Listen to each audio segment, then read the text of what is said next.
আসসালামু আলাইকুম বন্ধুরা, আমি টিআরবি মামুন। আর আজকে আমি আপনাদের সামনে একটা খুবই হতাশাজনক ও শকিং ঘটনা নিয়ে আসছি। সম্প্রতি ঢাকায় মোবাইল ফোনে হাস্যকর ভিডিও দেখে এক ভাই অপর ভাইকে খুন করছে। এই ধরনের ঘটনা আমাদের সমাজে সহিংসতা বাড়াচ্ছে নাকি শুধুই একটি ঘটনা? আজকের ভিডিওতে আমি এই বিষয়টি নিয়ে বিস্তারিত আলোচনা করব। চলুন আজকে আমরা এই ঘটনা নিয়ে কিছুটা ভাবি। ঘটনাটা ঘটেছে ঢাকায়।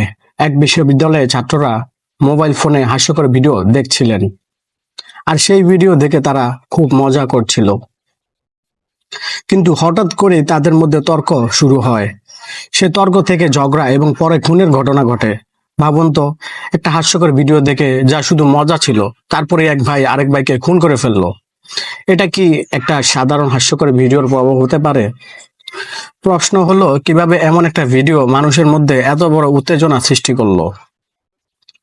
আমরা যখন মোবাইল ফোনে মজা করি বা সোশ্যাল মিডিয়াতে কিছু দেখি, তখন কি কখনো ভেবেছি যে এসব ভিডিও আমাদের আচরণে কিভাবে প্রভাব ফেলতে পারে? আজকাল সোশ্যাল মিডিয়া এবং মোবাইল ফোন আমাদের জীবনের একটি অবিচ্ছেদ্য অংশ হয়ে গেছে। সবাই ইউটিউব, ফেসবুক, ইনস্টাগ্রাম, টিকটক এই সব প্ল্যাটফর্মে সময় কাটাচ্ছি। কিন্তু এই সমস্ত প্ল্যাটফর্মে যখন আমরা হাস্যকর ভিডিও দেখি, তখন কি আমরা বুঝতে পারি যে এর কিছু প্রভাব হতে পারে, যার পরিণতি এমন ভয়াবহ ঘটনার দিকে চলে যেতে পারে? সোশ্যাল মিডিয়া আজকের দিনে আমাদের জীবনের এক গুরুত্বপূর্ণ অংশ। আমরা অনেক সময় ফেসবুক, টিকটক, ইনস্টাগ্রামে হাস্যকর ভিডিও বা মিম শেয়ার করি, কিন্তু কখনো কখনো এই ভিডিওগুলি আমাদের আচরণে প্রভাব ফেলতে পারে। আমাদের মধ্যে অনেক সময় উত্তেজনা, রাগ বা বিরক্তি বেড়ে যায়, যেগুলো পরবর্তীতে বড় ধরনের সংঘর্ষের সৃষ্টি করতে পারে। এই ঘটনা কি সেটা হয়নি? একজন মানুষের হাস্যকর ভিডিও দেখার পরে যদি তার মধ্যে উত্তেজনা বা ক্ষোভ সৃষ্টি হয়, তো বুঝতে হবে সোশ্যাল মিডিয়া যে শুধু আনন্দ দেয় না, তা কিন্তু বিপদের কারণও হতে পারে। কখনো কখনো এই ভিডিওগুলোর মধ্যে এমন কিছু অশ্লীলতা, বিদ্বেষ বা উন্মাদনা থাকতে পারে যা মানুষের মনোভাব পরিবর্তন করতে পারে। যদিও এগুলো সাধারণভাবে মজা করার উদ্দেশ্যে তৈরি করা হয়, কিন্তু এই ধরনের ভিডিও দেখার পর যদি কেউ অতিরিক্ত উত্তেজিত হয়ে পড়ে, তাহলে সেই উত্তেজনা নিয়ন্ত্রণে আনা অন্তত কঠিন হয়ে পড়ে। আর এই ধরনের অবস্থা সহিংসতা সৃষ্টি করতে পারে, যেমন আমরা এই ঘটনার মধ্যে দেখলাম। এখন আসুন আমরা ভাবি, এই ধরনের ঘটনা সমাজে কেন ঘটছে এবং কিভাবে আমরা এটি প্রতিরোধ করতে পারি। প্রথমত, আমাদের উচিত সোশ্যাল মিডিয়া ব্যবহার করার সময় আরো সচেতন হওয়া। ভিডিও দেখার পর সময় যেন কখনো অন্যের অনুভূতিতে আঘাত না লাগে, সেদিকে খেয়াল রাখতে হবে। আরেকটি গুরুত্বপূর্ণ বিষয় হচ্ছে আমাদের ব্যক্তিগত আচরণ ও আবেগ নিয়ন্ত্রণ করা।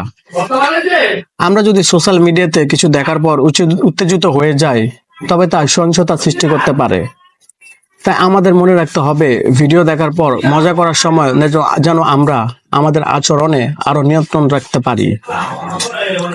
এছাড়াও সোশ্যাল মিডিয়া যে ধরনের কন্টেন্ট শেয়ার করা হয়, তা সমাজের উপর একটা প্রভাব ফেলে। সামাজিক মাধ্যমে কন্টেন্ট ক্রিয়েটরদেরও দায়িত্ব রয়েছে যে তারা যেন এমন ধরনের কন্টেন্ট তৈরি না করেন যা মানুষের মনোভাবকে প্রভাবিত করে এবং সহিংসতার দিকে নিয়ে যায়।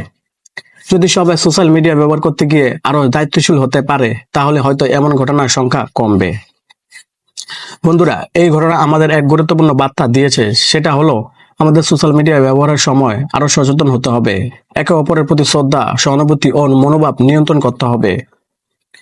হাস্যকর ভিডিও বা মিমসের পেছনে যেসব খারাপ প্রভাব রয়েছে, সেগুলো আমাদের নজরে রাখতে হবে, যাতে কোনো ভুল বোঝাবুঝি বা সহিংসতার সৃষ্টি না হয়। আপনারা কি মনে করেন, এই ধরনের ঘটনার জন্য সোশ্যাল মিডিয়া দায়ী নাকি মানুষের নিজস্ব আচরণের সমস্যা রয়েছে? নিচে কমেন্টে আপনাদের মতামত জানান। ভিডিওটি ভালো লাগলে লাইক, শেয়ার আর সাবস্ক্রাইব করতে ভুলবেন না। আগামী ভিডিওতে আবার দেখা হবে। আসসালামু আলাইকুম।